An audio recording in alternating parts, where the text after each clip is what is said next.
Yang ketiga, kita sambung yang putus, itu maknanya halal. Kalau acara halal bihalal pagi ini diadakan, balik dari sini yang beku tetap beku, yang kusut tetap kusut, yang putus tetap putus. Tak ada artilah perkumpulan kita pagi hari ini, betul?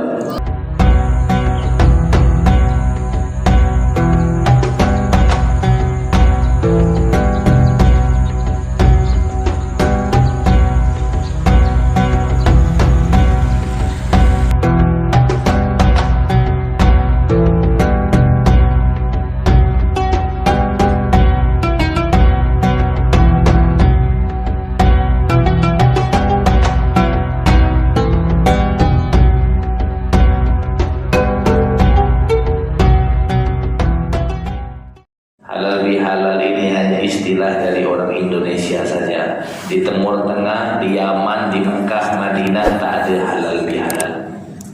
Halal bihalal ini kan ceritanya dari siapa? Presiden Soekarno. Tak kala Belanda menjajah Indonesia, itu kan dulu orang Indonesia semuanya kompak, semuanya multi etnis, multi agama, multi suku bergabung untuk mengusir penjajahan Belanda. Tak kala Belanda sudah pergi, justru kita pula ribut sama-sama kita. Jadi kalau dulu yang kita lawan Belanda kulit putih, rambut pirang, mata biru, sekarang yang kita lawan Belanda kulit hitam. Kita sampai kita sendiri yang ribut.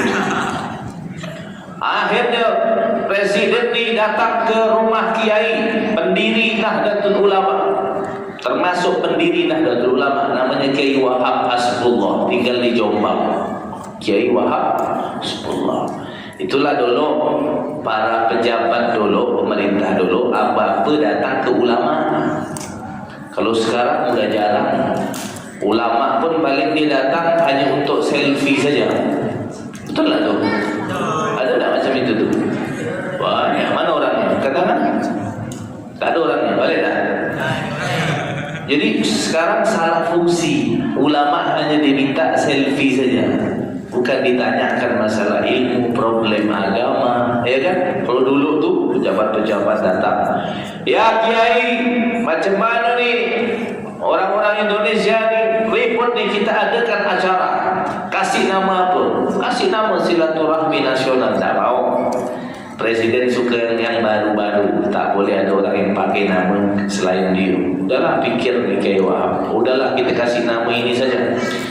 Kalau bermusuhan haram, tak bertegur haram, dendam haram, kita pindah dari yang haram menuju ke halal. Kasihlah nama halal, halal bihalal. Makanya halal bihalal ni bahasa Arab, tapi orang Arab pun tak tahu arti.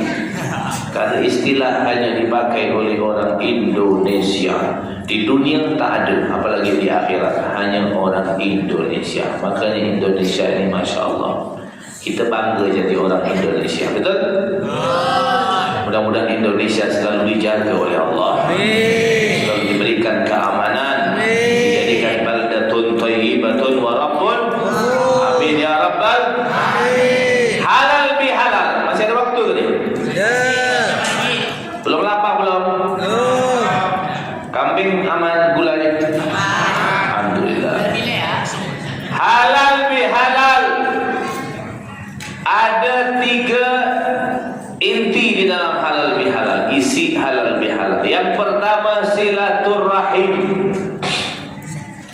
Masalah silaturrahim ini kadang putus karena kita ni kadang merasa paling penting. Betul? Kita merasa paling berjasa. Jadi kalau orang tak datang dulu, aku pun tak mau datang.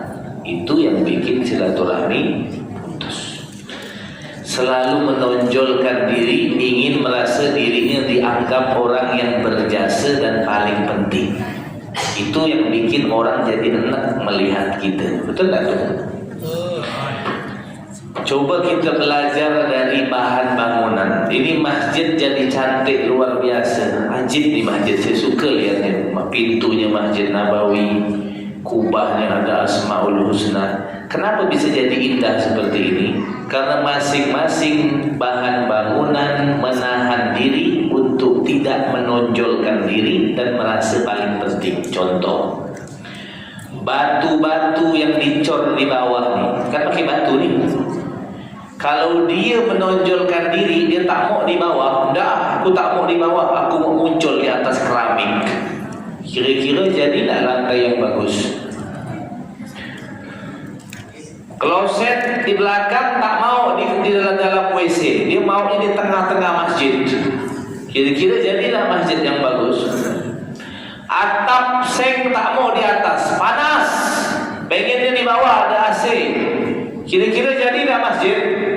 Karena mereka satu sama lain saling menahan diri untuk tidak merasa paling berjasa dan tidak menonjolkan diri, jadilah bangunan yang indah seperti ini. Allahumma shalli ala Muhammad.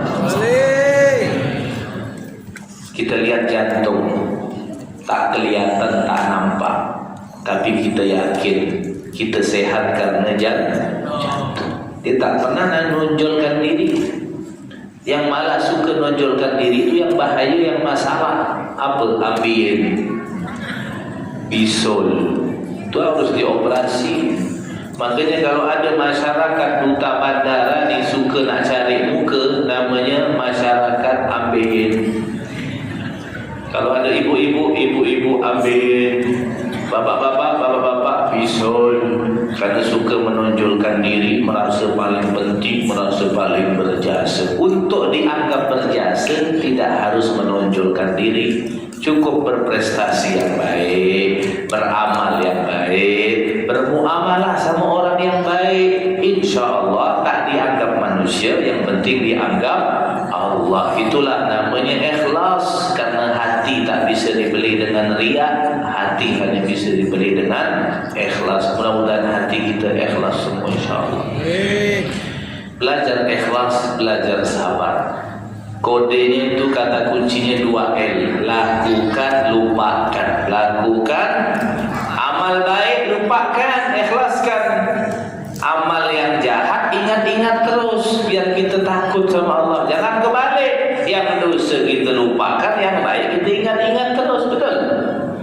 Maka dari itu kita hidup di dunia ini jangan merasa kita paling penting, jangan pernah kita merasa paling berjasa. Silaturahim, silatu artinya menyambung, merekatkan, menempel, menguatkan, menyambung. Ar-Rahim, rahim kalau di dalam bahasa Arab itu artinya kantong janin yang ada di dalam perut ibu-ibu. Itulah keistimewaannya ibu-ibu perempuan dari laki-laki, dia punya rahim. Rahim ini subhanallah, di Thailand tuh ada namanya sekarang lady boy. Perempuan, laki-laki dibikin kayak perempuan, mukanya lady, kakinya boy. Ini mukanya cantik, kaki berbulu. Muka bisa dirubah, tapi kalau rahim tak bisa dibuat, hanya ibu-ibu. Makanya ibu-ibu mohon maaf, kalau ada istri-istri ini yang periksa ke dokter, divonis kena kista rahimnya, harus diangkat, diambil, pasti dia nangis. Kenapa tidak ada jati diri sebagai perempuan lagi? Nangis dia, istrinya nangis, laki senyum-senyum. Wallahu a'lam senyum kenapa? Ya kan? Tanya nanti lakinya masing-masing. Ada udang di balik bakwan gitu. Jadi hadirin, rahim inilah yang menjaga seorang janin 9 bulan 10 hari dalam perut.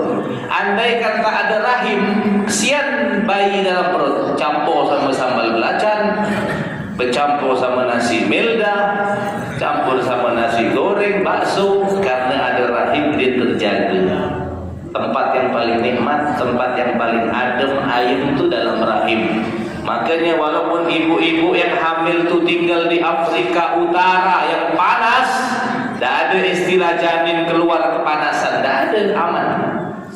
Walaupun dia tinggal di kutub selatan yang di bawah 0 derajat Celcius dingin, tak ada istilah janin keluar beku jadi es batu, tidak ada, aman, ada rahim. Maka Maksudnya kalau ada bayi lahir tuh di kedinginan sama bidan dimasukkan dalam inkubator. Bukan open, itu bikin berlapis itu.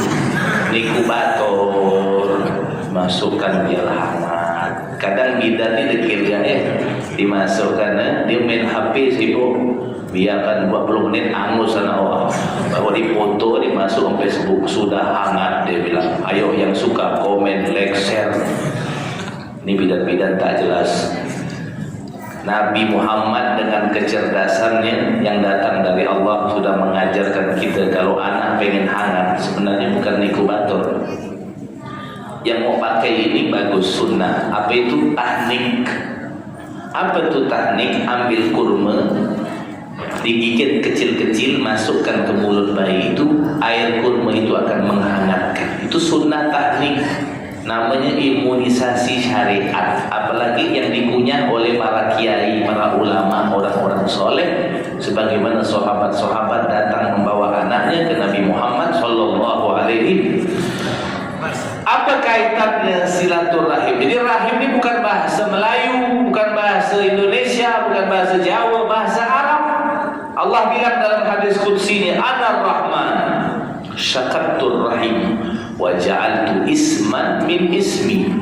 Aku adalah Ar-Rahman, Asmaul Husna yang kedua setelah nama Allah. Aku ambil rahim dari namaku. Barang siapa yang menyambungnya, aku sambung hubungan kepadanya.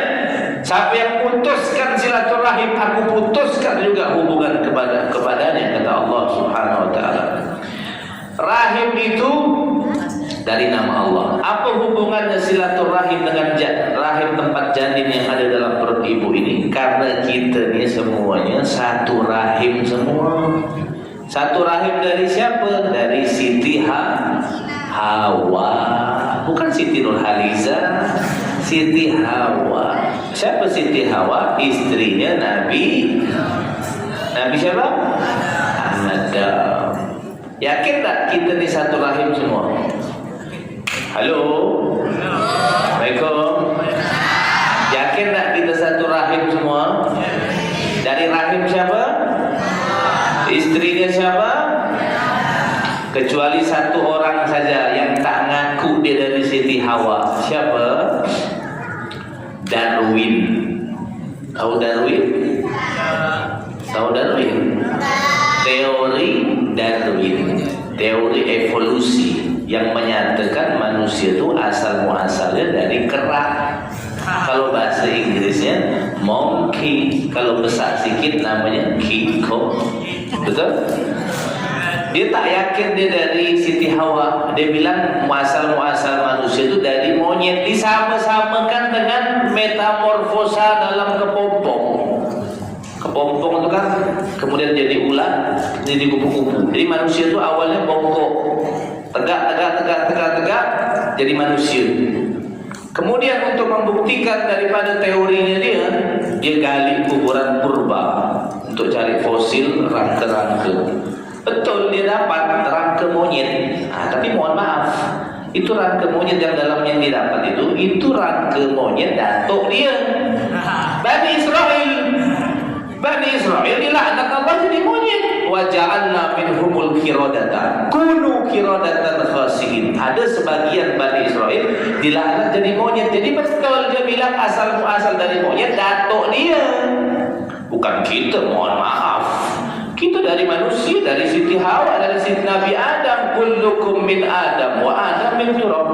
Kalian semua dari Adam dan Adam itu dari tanah. Tanya ibu-ibu, dari monyet ke dari Siti Hawa kita nih?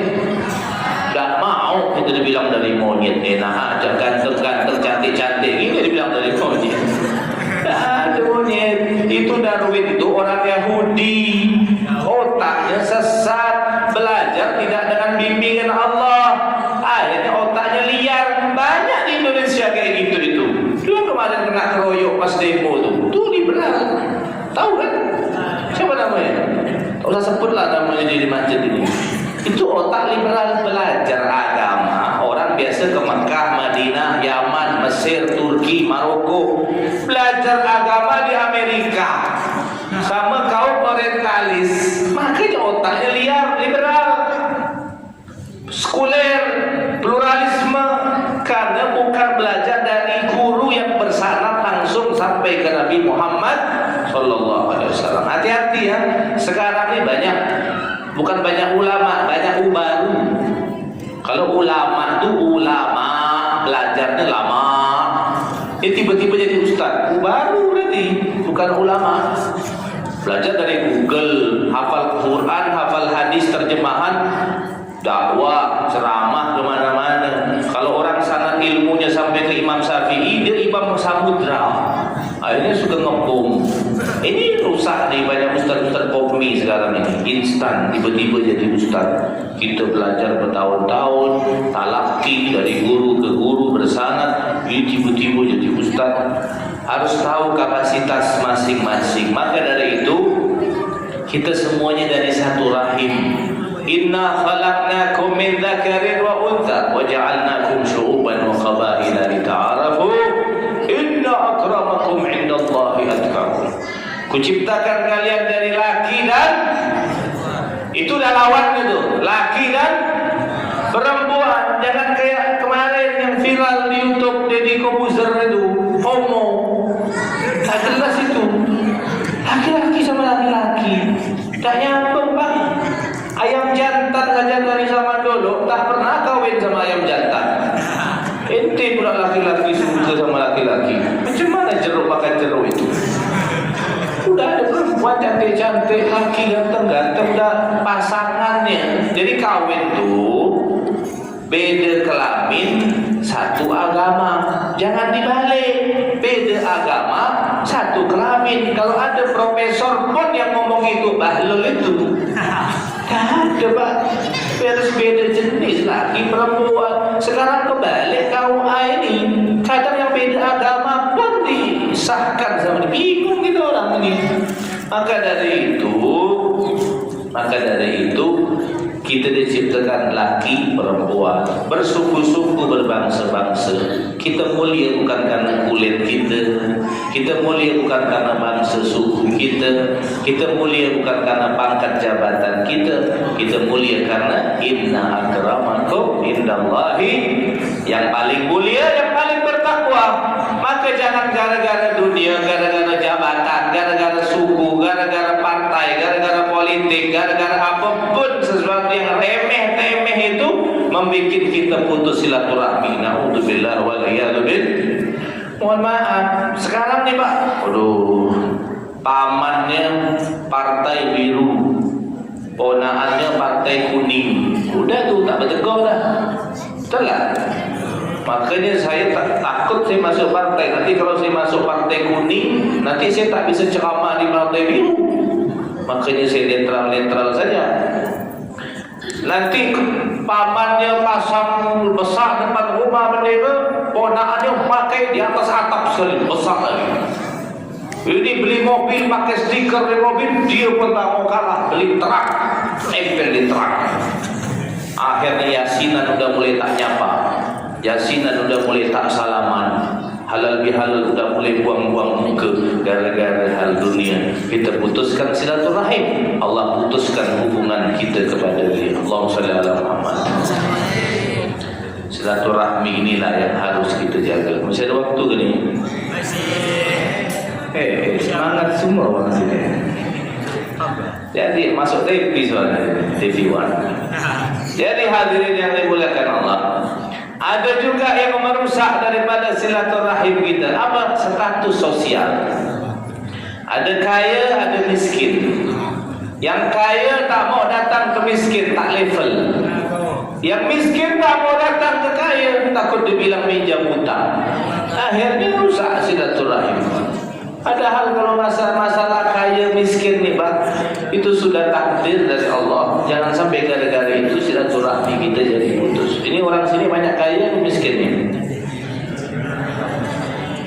Kalau dari muka-muka ya sih, boleh lah.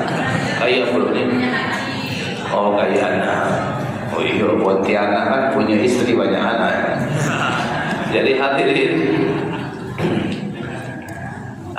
kaya itu jangan ikut kacamata kita, ikut kacamata Nabi Muhammad SAW. Orang kaya itu tiga saja. Man asbaha aminan fi sirbihi mu'afan fi jasadihi indahu qutu yaumi faka'annama hizat lahu dunya. Orang kalau punya tiga kriteria ini dia kaya. Walaupun secara zahir dia miskin, tapi dia kaya menurut kacamata Nabi Muhammad SAW. Siapa tiga itu? Orang yang bangun di pagi hari aman, tak ada perang, tak ada teror, tak ada ancaman. Tuh lihat saudara-saudara kita di Palestina sana, bangun tidur udah bunyi bom. Di Yaman, di Suriah, Allahu Akbar, anak-anak kecil tak berdosa mati semua di tepi jalan.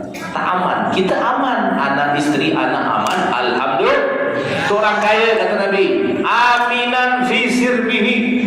Kemudian apa? Mu'afan fi jasadihi, badan sehat, tak ada penyakit. Karena mohon maaf di dunia ini memang tempatnya penyakit. Apalagi orang Indonesia nih, banyak makan Indomie, banyak makan micin. Maka di umur 30 tahun dah rematik, udah sakit pinggang, kencing manis, kencing pahit, asam aurat. Bukan asam urat, asam aurat. Apa lagi? Udah kapok, mata, ya kan? Giginya sudah mulai permisi satu persatu. Kalau orang-orang makan cumi, makannya kurma, madu, sehat. Ini Indomie, kalau ayam mie goreng, loyo semua. Bapak belum setengah jam dah beda-beda dah. Duduknya dah beda-beda semua. Dah semut-semut dah kaki dah. Rematik. Apa?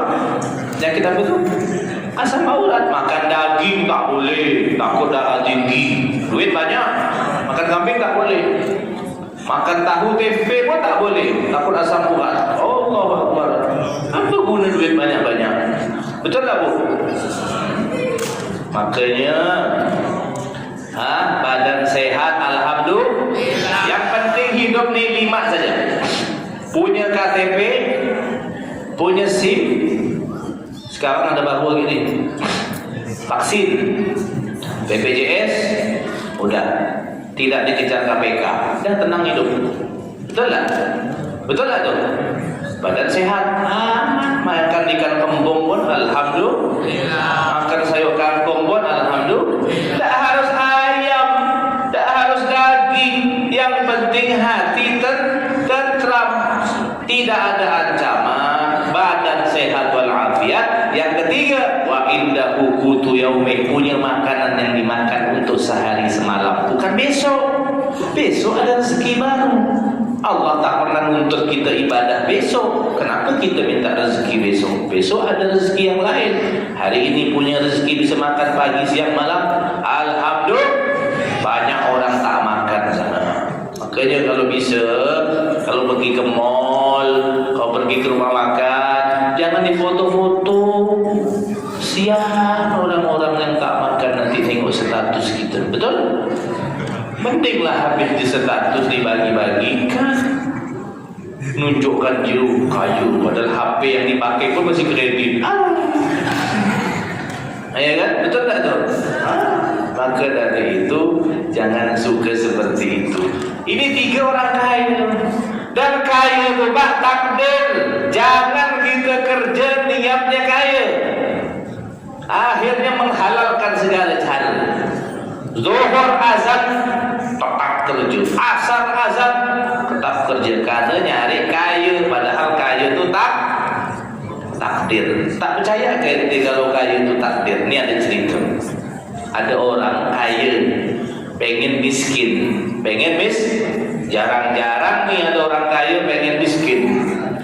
Akhirnya dia datang ke rumah Ustaz. Ustaz, anak pengen miskin. Kenapa? Anak sibuk kalau kaya Ustaz, tak pernah ke masjid. Oh iyalah, kau sedekahkan semua harta kau. Udah, makin tambah banyak, double. Udahlah, nanti hari Jumat kau pergi sholat Jumat, kau duduk di samping Sultan. Sultan tu presiden pada saat itu. Kau duduk samping dia, habis Assalamualaikum, kau tempeleng mahkota dia. Nanti Nanti kau ditangkap sama prajurit, kau masuk penjara, tak bisa lagi harta kau masuk ke penjara, miskin kau. Wah, cantiknya dia bilang. Pergi dia Pak hari Jumat, duduk di samping sultan, Pak. Habis Assalamualaikum, ditempelengnya mahkota sultan, prajurit nangkap. Kata sultan bilang, jangan ditangkap, lepaskan. Kenapa? Untung dia nempeleng mahkota aku. Tadi ada kalajengking di dalam. Barokah dia nempeleng aku selamat, kasih dia separuh kerajaan aku. Pengen miskin malah tambah.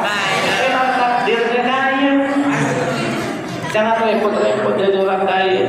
Niat kerja ibadah, cari nafkah yang halal, bukan niat kaya. Abdurrahman bin Auf, sahabat Nabi, kaya, udah habis tetap kaya, memang takdirnya.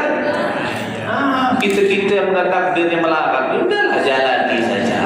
Nanti kaya itu ada saat. Yang penting hatinya kaya, tentram hati, nikmat hidup yang tadi disampaikan nanti itu. Alhamdulillah. Kaya miskin ini urusan dunia ada masanya. Makanya Allah bilang dalam Quran, wadrib lahum mathalal hayatid dunya kama'in anzalnahu minas sama. Perumpamaan dunia itu seperti air.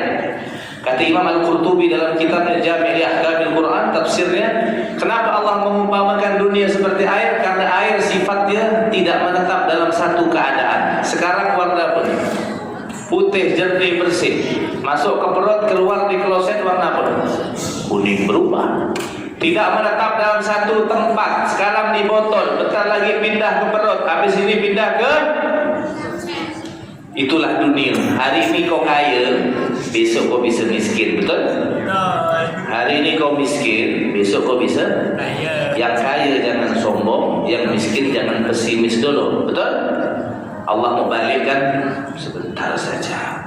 Makanya kita yang belum kaya ni, mudah-mudahan anak kita kaya, insyaAllah.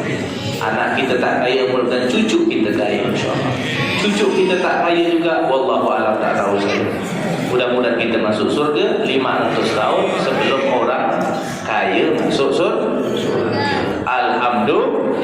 Jangan sampai gara-gara status sosial kita rusak silaturahmi. Apalagi yang merusak silaturahmi, HP. Nih setan gepeng namanya. Ini yang banyak merusak hubungan suami istri ini. Banyak merusak hubungan sahabat tetangga karena HP. Dulu orang jelekkan orang, komentar orang, gosip orang pakai mulut. Sekarang tak pakai mulut, pakai jempol. Tanggung jawabnya jempolnya nanti ditanya sama Allah di akhirat. Kau gunakan apa jempol itu? Share, sedikit share, berita-berita hoax di share, itu yang merusak, Pak. Belum tahu tabayun dulu, pastikan dulu beritanya, jangan main share, rusak fitnah di mana-mana, gara-gara HP. Memang HP ini bisa mendekatkan orang yang jauh. Kita punya keluarga Jakarta bisa nelpon video call, bagus. Tapi HP juga bisa menjauhkan yang dekat. Contoh saja, suami di ruang tamu, istri di dapur, minta kopi pakai HP, telepon. Ya Allah, tinggal ke dapur. Kok pakai HP? Kan menjauhkan yang dekat. Suami istri berdua duduk nih, suami main HP, istri main HP. Suami senyum, istri senyum, tapi senyumnya ada tafsirnya masing-masing. Yang ini senyum karena ini kumpul, yuk ngopi yuk, kemana? Semua megang HP masing-masing, ngopi apa itu? Tak ada ngopi, malah jauh. Bukan tambah dekat, tambah jauh. Ya ada sisi baiknya, ada sisi negatifnya juga. Makanya beli HP niatkan untuk ibadah. Ada nasihat Quran masuk di grup-grup yang bagus-bagus. Kalau udah grup isinya gosip, ini mohon maaf ya. Saya punya istri, karena istri saya perawat gigi. Dia banyak pasien-pasien yang ya ada kelab-kelab, geng-geng Herbalife, ibu-ibu nih kan, untuk apa tuh? Biar kurus tuh, biar diet. Ada geng ini, geng itu, geng ini. Saya suruh keluar semua dari grup. Jangan ada main geng-gengan. Soalnya saya lihat story-nya tuh. Apalah, hari Jumat ngumpul nih. Jumat berkah. Apa? Gosip Jumat berkah. Ini penghinaan loh, Pak. Makanya saya suruh keluar pun dari grup. Gosip Jumat berkah. Gosip itu, Pak, riba kalau bahasa Arab. itu dosanya lebih besar daripada menzinahi emak sendiri. Orang anggap enteng nih gosip nih ibu-ibu, tolong hati-hati gosip. Yang mendengar pun tak ngomong ikut serta di dalam dosa. Ini udahlah gosip haram, terang-terangan nulis status gosip, dibawa-bawa dengan Jumat berkah tambah istihza, ini ngolok-ngolok. Hati-hati. Makanya yang cerdas di dalam masuk grup, sekiranya apalagi grup isinya misalkan bahasa tidak kotor, porno, keluar Pak, kita dapat dosa. Sehingga tak penting jangan masuk. Hapus mulai dari sini. Yang tak penting hapus. Jangan sampai kita nanti ditanya sama Allah di akhirat. Na'udzubillah wal iyadzubillah. Oleh karena itu hadirin, HP ini merusak orang. Yang ketiga, apa yang merusak silaturahmi? Suudon, prasangka buruk sama orang. Ini prasangka buruk ini karena jarang silaturahim. Kalau udah silaturahim nih, udah ketemu lain lagi, cair semuanya. Makanya kita dikumpulkan pada hari ini. Mudah-mudahan yang terputus semuanya disambung oleh Allah. Apa inti silaturahim halal bihalal? Meminta maaf. Minta maaf ini gampang. Cukup nanti kalau lebaran tak sempat ke rumah-rumah orang, bikin acara open house, betul?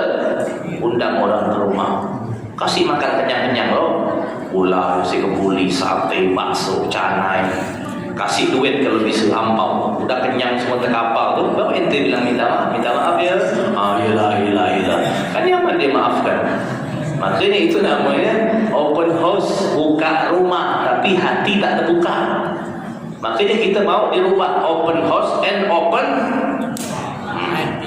buka rumah buka. Yang penting mulut jangan terbuka, masuk angin nanti. Rumah buka, hati terbuka. Begitu. Minta maaf tuh gampang. Yang repot itu memberikan berapa, memaafkan berat. Apalagi orang yang pernah mendolimi kita, menyakiti kita, memaafkan berat. Tapi kita harus yakin, kita juga pengen dimaafkan, betul? Kita juga pernah mendolimi orang lain. Kita juga pernah mendolimi bahkan kepada diri kita sendiri. Saya punya guru ngajarkan begini. Kalau ada orang salah sama ente, benci ente, dolimi ente, maafkan. Kenapa dimaafkan? Maafkan saja. Itu akan bikin hati ente menjadi bersih. Kalau perlu ente sedekah, niatkan pahalanya supaya yang orang yang dolimi ente tadi menjadi orang yang bahagia. Karena kalau dia sudah bahagia, dia akan lupa sama ente lagi. Dia akan lupa mendolimi ente, mencaci ente karena dia sudah bahagia. Kalau perlu sholat 2 rakaat, minta doa, ya Allah, masukkan dia surga. Doakan begitu, melatih biar hati kita menjadi bersih. Kita hidup di dunia mesti ada gesekan, pasti. Kalau tak mau hidup tak ada masalah, tinggal di hutan sana, pasti. Dan orang macam-macam modelnya.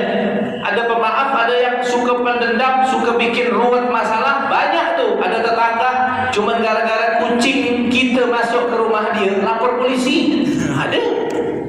Ada yang cuma talak air tuh masuk ke rumah dia, talak air kita masuk ke rumah dia, tak bertegok 10 tahun. Ada tuh macam begitu. Kita tak mau jadi orang seperti itu. Kita mau jadi orang yang kurang lebih sama orang. Itulah, maafkan. Nanti di akhirat juga Allah bikin gitu sama kita. Berapa dosanya banyak? Maafkan. Karena kita kurang lebih sama manusia, Allah juga nanti kurang lebih sama kita. Paham? Maafkan. Udah, kita sekarang lupakan orang yang membenci kita. Kita fokus kepada berjuang kepada orang yang cinta kepada kita. Kenapa orang membenci itu hidupnya susah? Karena hidupnya hanya mikirkan orang yang dia benci. Betul? Kenapa pecinta bahagia? Karena hidupnya hanya selalu memikirkan orang yang dicintai. Maka kita fokus saja kepada orang yang cinta kepada kita. Orang yang tak cinta sama kita, wajar, dia manusia, ya kan? Itu hak dia. Kita hidup bukan karena dia. Orang hormati kita, alhamdulillah. Sampai saat ini kita dihormati orang bukan karena kesolehan ilmu ibadah kita, bukan, tapi karena Allah masih nutup. Cerita yang begitu banyak bagaimana sahabat-sahabat Nabi yang tidak mungkin bisa kita sampaikan di majelis yang mulia ini.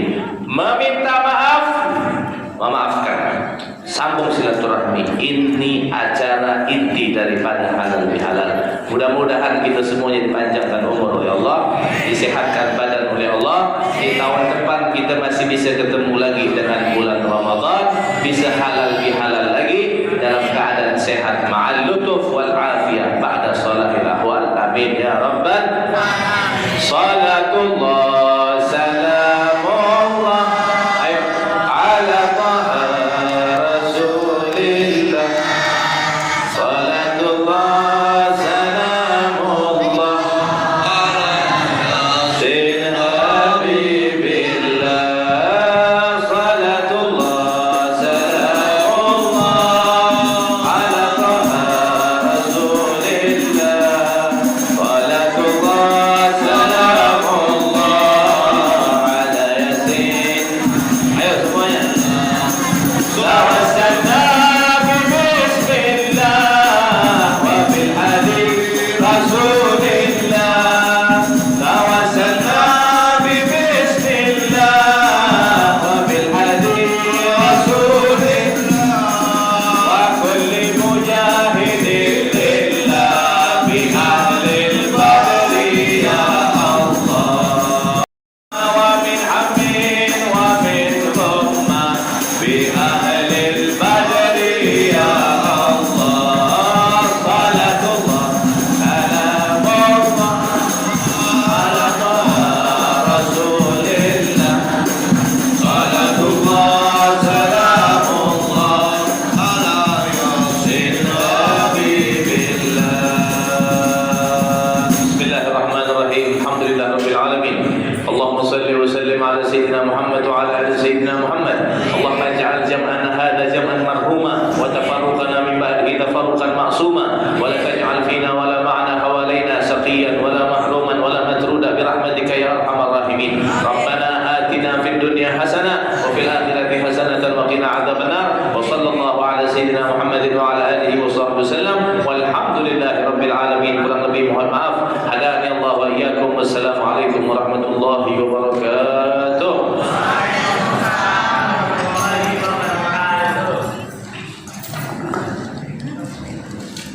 Baik, alhamdulillahirrahmanirrahim. Terima kasih kepada Al-Ustaz Habib Muhammad Yahya Al-Haddad atas tausiah yang disampaikan. Betapa pentingnya halal bihalal bagi kita untuk silaturahmi dan saling maaf-maafkan, dan juga untuk melepaskan yang kusut, mencairkan yang beku, dan juga menyambungkan yang putus.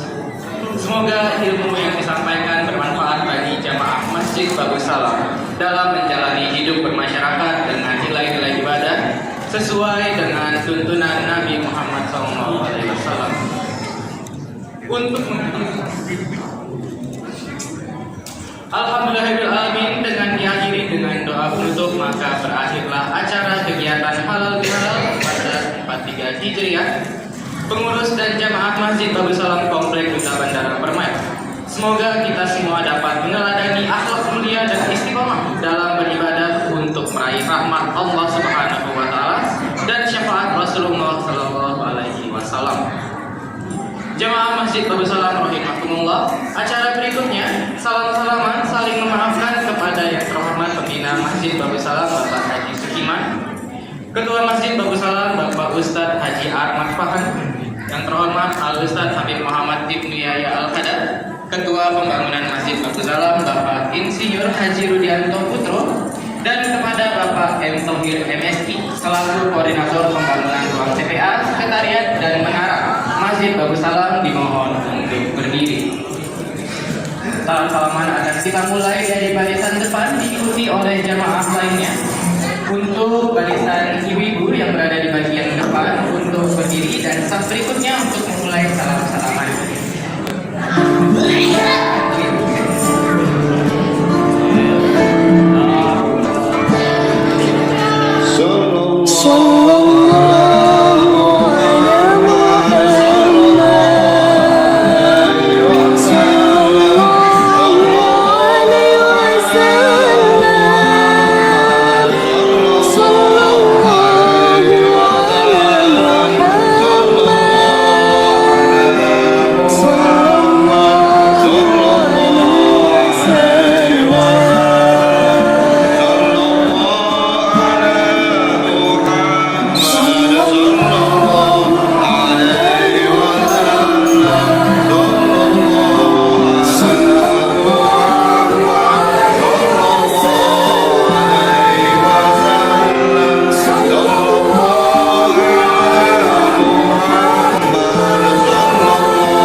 حبيبي